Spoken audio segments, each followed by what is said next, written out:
Mentally strong হতে চাইলে অযাচিত আগ্রহ কমিয়ে দিন। মেপে চলুন। কেউ যদি বলে বেশি কথা বলে, তবে তার সাথে কথা বলা কমিয়ে দিন। যখন বুঝবেন আপনার সব অভিযোগ আপনার বিপরীতেই যাবে, আপনার কথা অন্যের কাছে কেবলমাত্র শব্দ দূষণ, তখন শুধু শুনুন, বলতে চাইবেন না।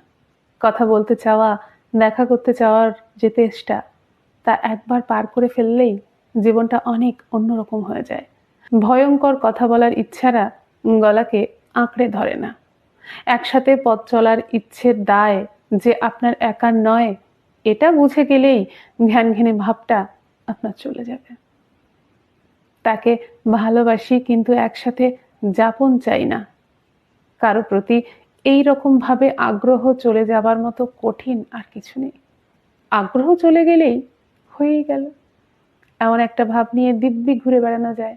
কে কি বলল, কে কি ভাবলো, এগুলো নিয়ে বিরাট রকমের মাথা ব্যথা আর হয় না।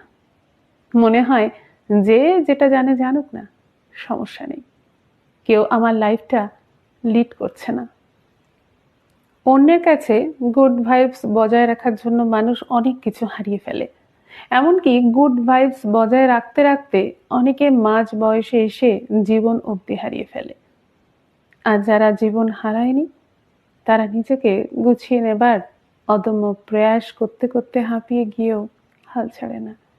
নিজের মধ্যে প্রচন্ড পজিটিভিটি আনতে আনতে একটা সময় টের পাবেন আপনার চারপাশটা নেগেটিভিটিতে ভরে গেছে। পজিটিভ মানুষ যেমন দেখতে সুন্দর, তেমনি তার স্ট্রাগলও বেশি। অনুভূতি দিয়ে কিছু হয় না। মনের ভাব প্রকাশের জন্য শব্দ প্রয়োজন, বাক্য প্রয়োজন।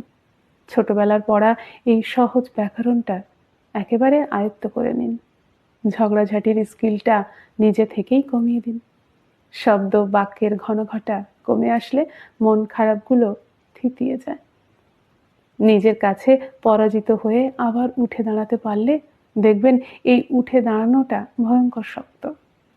এর মধ্যে ছিটে ফোটা বাড়তি ইমোশন থাকবে না। যেখানে আপনি গুরুত্ব পাচ্ছেন না, সেখান থেকে চুপচাপ সরে আসুন। ঈগলের মতো সাহস করে সম্পর্কের সুতোগুলো এক এক করে নিজেই ছিঁড়ে ফেলুন। কোনো মেকি বাঁধন না রাখাই ভালো। যে কাজটা করতে যাচ্ছেন তাতে সবচেয়ে বেশি কষ্ট পাবেন জেনেও করুন। একটা সুন্দর ভবিষ্যতের দায়ে নিজের শান্তি বজায় রাখার জন্য এক প্রকার মরিয়া হয়েই উঠুন। নমস্কার, সকলে ভালো থাকুন, সুস্থ থাকুন।